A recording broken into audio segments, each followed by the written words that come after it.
Friends welcome back Rajeshwari ideas and blogs అనమాట. ఈరోజు video ఏంటి అంటే ఒక రైస్తో అనమాట బియ్యంతో ఒక రెసిపీ చేసి చూపిస్తాను. సో వీడియోలోకి వెళ్ళిపోదామా. ఈ బియ్యం రెసిపీకి కావాల్సిన ఇంగ్రీడియంట్స్ ఏంటి అంటే రైస్ అండి, 1 కప్పు. సో చిన్న కప్పు నిండగా రైస్ తీసుకున్నాను. సో బెల్లము, సో ఏ కప్పుతో అయితే బియ్యం తీసుకున్నామో ఆ కప్పుతోనే బెల్లం తీసుకోవాలి. అండ్ డ్రై ఫ్రూట్స్ అన్నమాట. సో ఎండు ద్రాక్ష, సారీ ఇవి ఎండు ద్రాక్ష అన్నమాట. ఇవి ఖర్జూర, ఎండు ఖర్జూర. అండ్ బాదం, కిస్మిస్ అండి. సో వీటితో మీకు ఒక రెసిపీ చేసి చూపిస్తాను. సో చాలా సింపుల్గా అయిపోతుంది అండ్ హెల్దీ కూడా. పిల్లలు చాలా ఇష్టంగా తింటారనమాట. స్నాక్ ఐటమ్గా ఇవ్వచ్చు. సో ఇప్పుడు ఏం చేయాలి అంటే ఈ ఎండు ఖర్జూర వీటిని చిన్న చిన్న ముక్కలుగా కట్ చేసుకోవాలి. కావాలంటే దంచుకోవచ్చు. చిన్న చిన్న ముక్కలుగా కట్ చేసుకొని సో ఎండు ద్రాక్ష అండి, కిస్మిస్లో ఈ ఎండు ద్రాక్షను ఇలా సగంకి చుంచాలి అన్నమాట. సో సగంకి తీసి మొత్తము అలాగే చేసుకోండి. సో మీకు చేతితో వీలు కాకపోతే చాక్ తీసుకొని ఇలా హాఫ్ చేసుకోండి అన్నమాట. సో మొత్తము హాఫ్ చేసుకోండి. సో ఇలా అన్నీ హాఫ్ కట్ చేసి పెట్టుకోవాలి అండి. సో తర్వాతకి ఈ జీడిపప్పుని ఇలా తుంచి చిన్న చిన్న ముక్కలు అన్నమాట. ఇలా చిన్న చిన్న ముక్కలు చేసుకోవాలి. సో ఈ సైజు సరిపోతాయండి. ఈ సైజు మొత్తము కట్ చేసి పెట్టుకోండి. సో జీడిపప్పు కట్ చేసి పెట్టుకోవాలి. సో మీరు ఇలా కట్ చేయడానికి కష్టమని దంచుకోవద్దండి. సో దంచితే చాలా చిన్నగా అయిపోయి నూసిగా సో మనము నెయ్యిలో వేయించుకోవడానికి కష్టమైపోతుంది.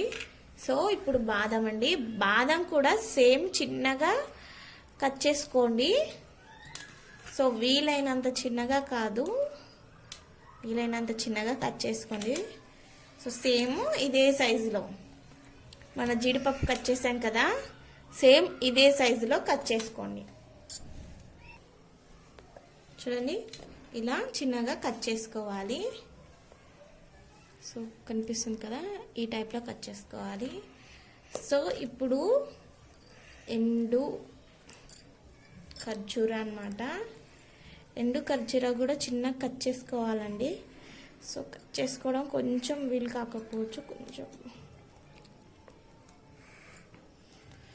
సో ఇలా రాకపోతే ఇలా రోల్ తీసుకొని రోట్లో వేసి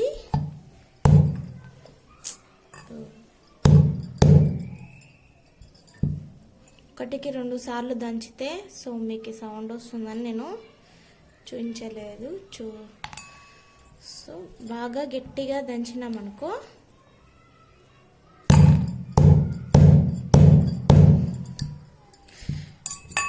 ఇలా లోపల పిచ్చతో సహా ఊడొస్తుందండి.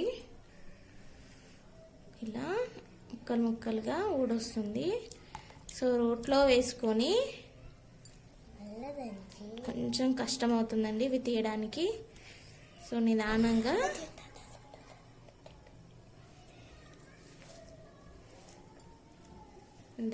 తీసి ఇలా రోట్లో వేసుకొని అన్నీ సేమ్ అలాగే వేసుకొని రోట్లో వేసుకొని సో ఇలా ముక్కలు వచ్చేలాగా దంచుకోవాలి.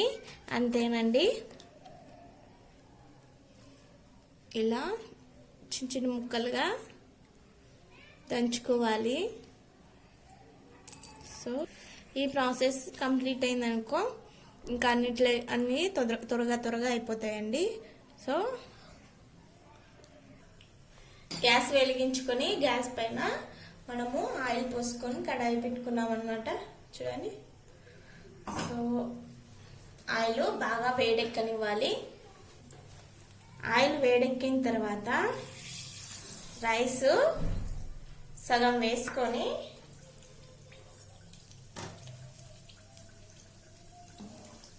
వేయించుకోవాలి.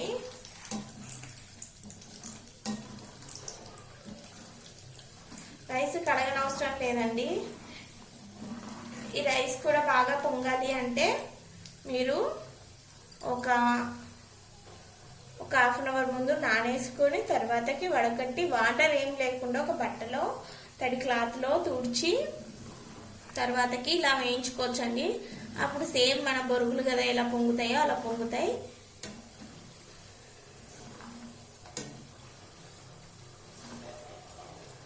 బాగా రెడ్గా అయ్యేంత వరకు వేయించుకోవాలి.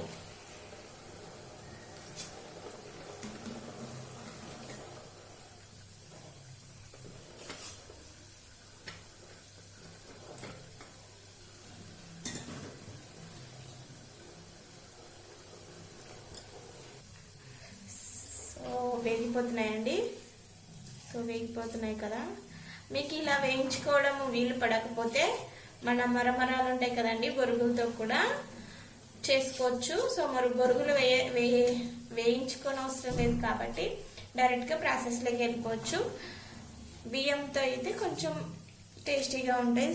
చూస్తున్నారు కదా, ఇలా రెడ్గా వచ్చేసినప్పుడు మనము ఆయిల్లో నుంచి తీసేసుకోవాలి.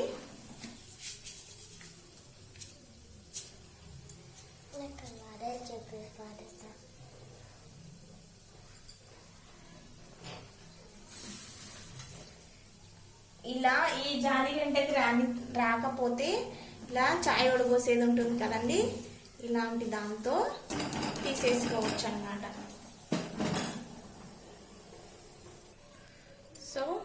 మిగిలిన బియ్యం కూడా వేసేసుకొని వేయించుకోవాలి. ఇవి కూడా సేమ్ రెడీగా వచ్చేంత వరకు వేయించుకోవాలండి.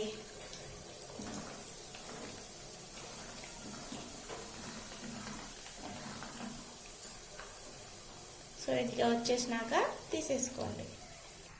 అదే గ్యాస్ మీద ఇంకొక ప్యాన్ పెట్టుకోండి.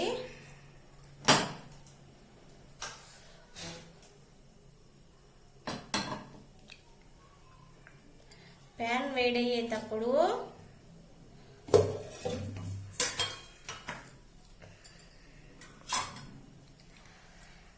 2 టేబుల్ స్పూన్స్ నెయ్యి వేసుకున్నాను.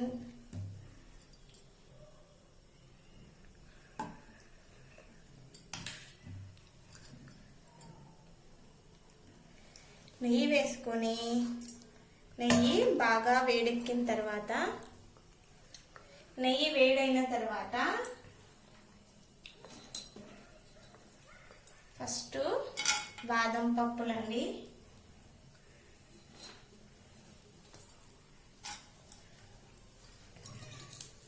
అవి కొంచెం వేడైన తర్వాత మనం కట్ చేసి పెట్టుకున్న జీడిపప్స్ వేసుకోవాలి.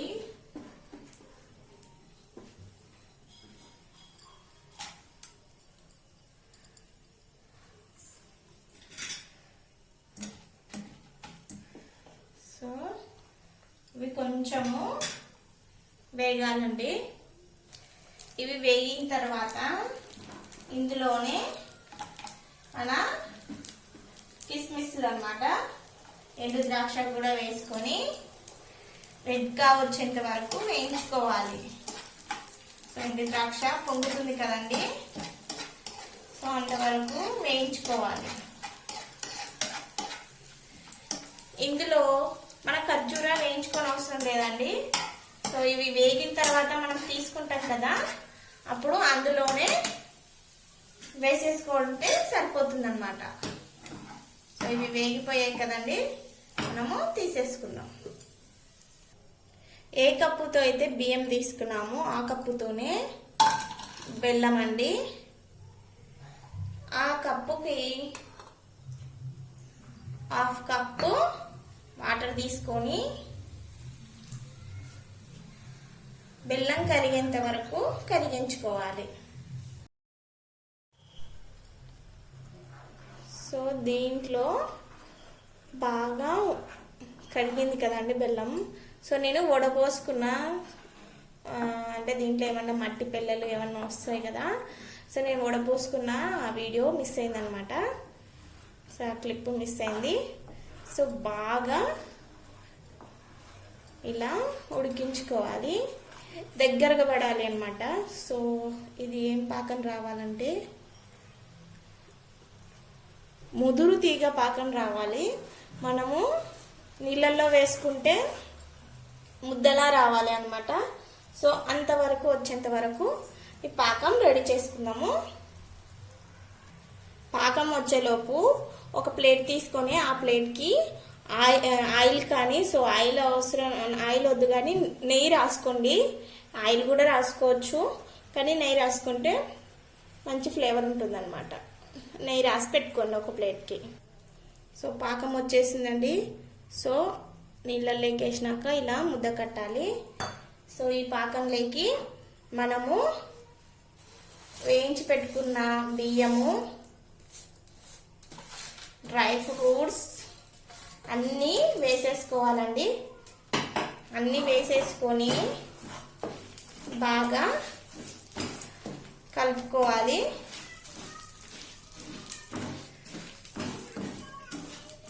బియ్యంకి డ్రై ఫ్రూట్స్కి మొత్తము పట్టేలాగా బాగా కలుపుకోండి. ఇలా కలుపుకున్న మిశ్రమాన్ని ప్లేట్లో వేసుకొని, సో ప్లేట్లో వేసుకొని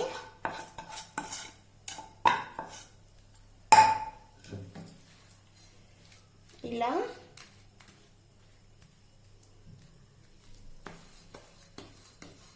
ప్రెస్ చేసుకోండి.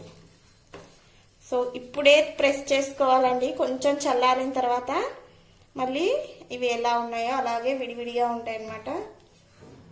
ఇప్పుడు వేడి మీద ఉండంగానే ఇలా ఒక ముద్ద వచ్చేలా ఇలా రౌండ్గా అనుకోండి. సో తర్వాతకి మనకు పలకలుగా కోసుకోవడానికి వీలుగా ఉంటుంది. సో వేడిగా ఉన్నప్పుడే ఇలా చేసుకోండి.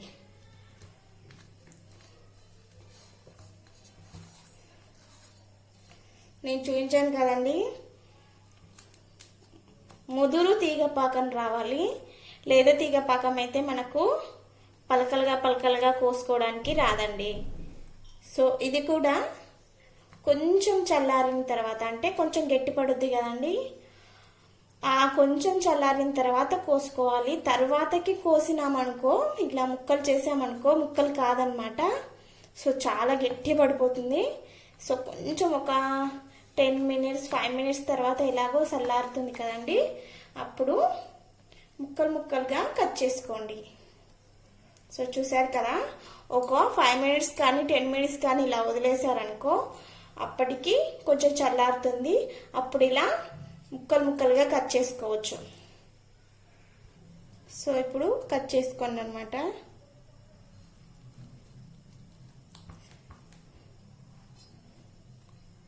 డ్రై ఫ్రూట్స్ ఉన్నాయి కాబట్టి అవి కట్ కావు, అవి ఇలా విడివిడిగా వస్తాయి.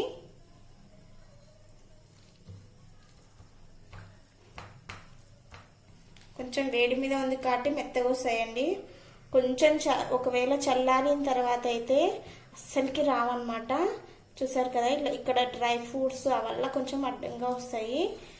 మీరు వేడిగా ఉన్నప్పుడే కట్ చేసుకోండి, లేకపోతే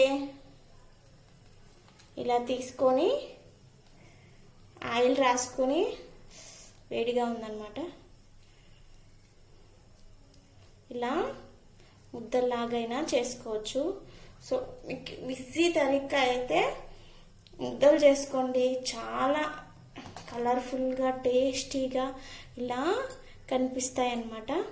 సో పలకలు రాకపోయినాయనుకో మీకు ముద్దలు చేసుకోవచ్చు. సో ఇవి కొంచెము గట్టి పడ్డాయి కాబట్టి ఇలా విడిపోతున్నాయి. మీరు పాకం కరెక్ట్గా వేసుకుంటే డెఫినెట్గా పర్ఫెక్ట్గా వస్తాయి అన్నమాట.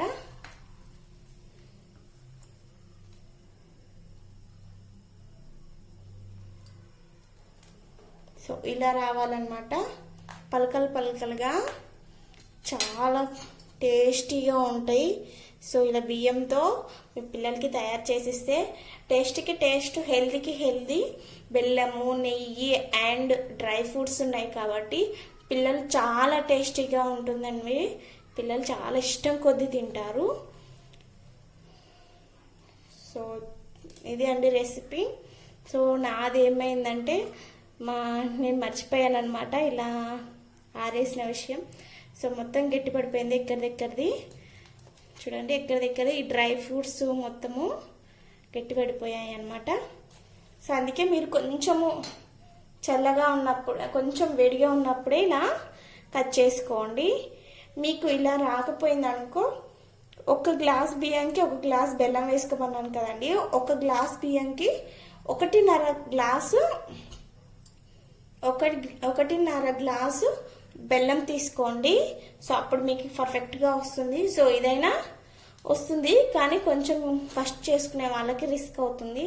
సో చూసారు కదా, పర్ఫెక్ట్గానే వస్తుంది, కానీ నేను టైం వేస్ట్ చేశాను అనమాట. మీరు చేసుకునేటప్పుడు పర్ఫెక్ట్గా చేసుకోండి. సో ఇలా అయితే ఉంటాయండి.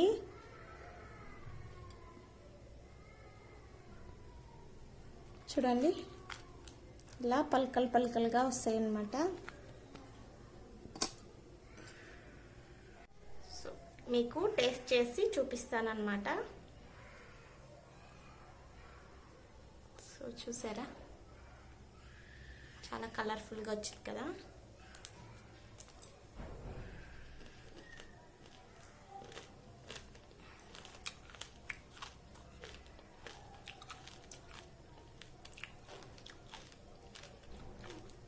ఎలా వచ్చిందంటే చాలా క్రంచీగా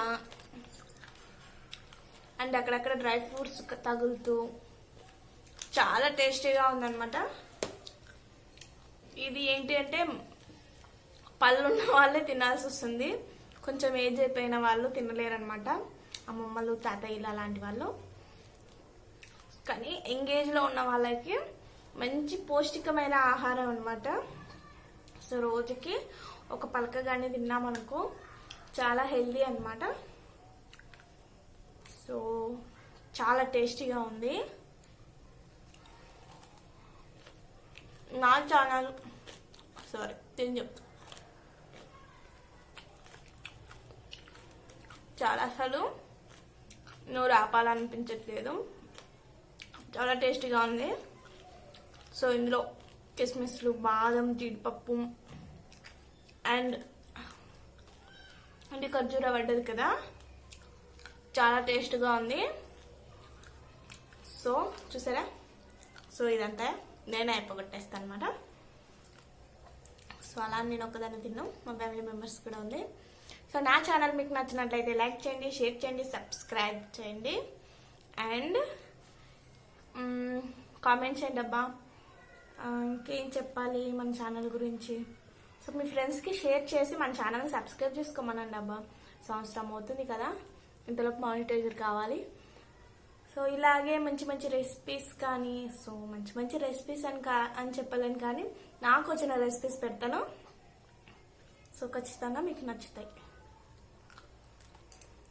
టేస్టీ చాలా బాగుంది. సో దీనికి ఏ పేరు పెడతారో మీ ఇష్టం, కానీ నాకైతే చాలా నచ్చాయి. మీకు నచ్చితే లైక్ చేయండి, షేర్ చేయండి, సబ్స్క్రైబ్ చేయండి. సో బాయ్ బాయ్, మళ్ళీ మంచి ఒక్క వీడియోతో వద్దాం.